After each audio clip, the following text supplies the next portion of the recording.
Olá, queridos, graça e paz.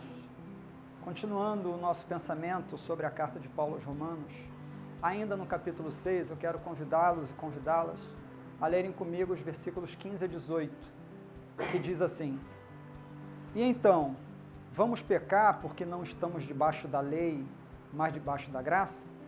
De maneira nenhuma.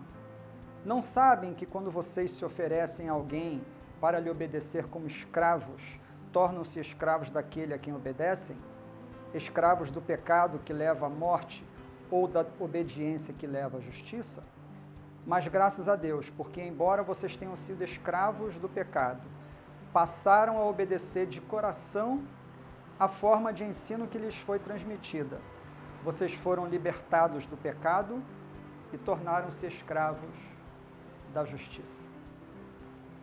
Bom, no vídeo passado nós vimos que o apóstolo Paulo conclui o seu pensamento no versículo 14, falando que nós não estamos mais debaixo da lei, mas sim debaixo da graça, portanto o pecado não tem domínio sobre nós. Aí ele começa essa segunda parte do capítulo 6, que vai do versículo 15 ao 23, fazendo a pergunta semelhante à que ele fez no versículo 1 desse capítulo.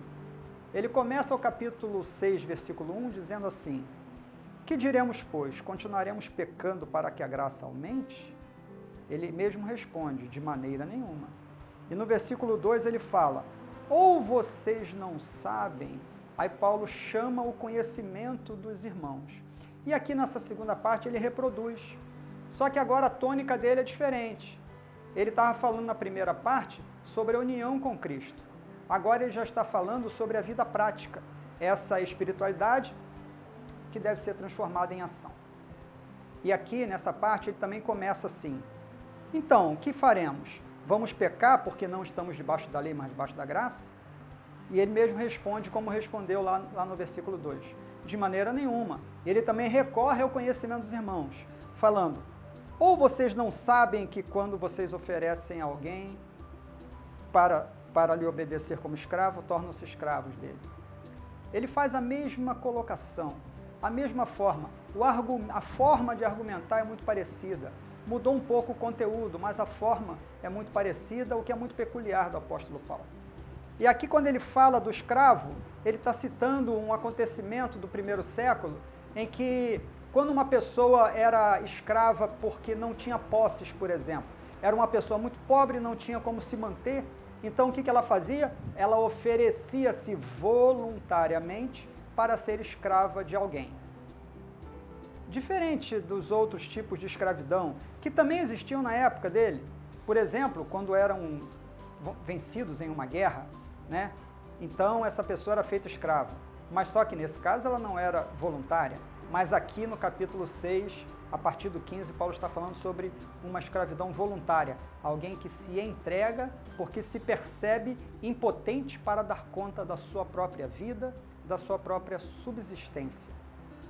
Dessa maneira, essa pessoa se entrega voluntariamente ao seu Senhor.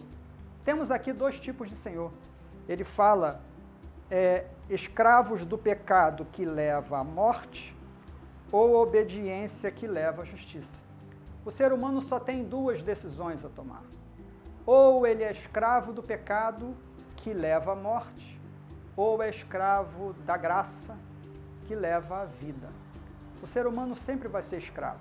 E agora o apóstolo Paulo vai apresentar o paradoxo extraordinário do cristianismo.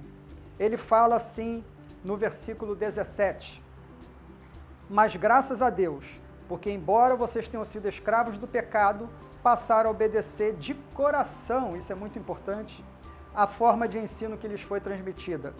Vocês foram libertados do pecado e tornaram-se escravos da justiça. O grande paradoxo é que quando você é escravo do pecado, você depende dele e ele te leva à morte.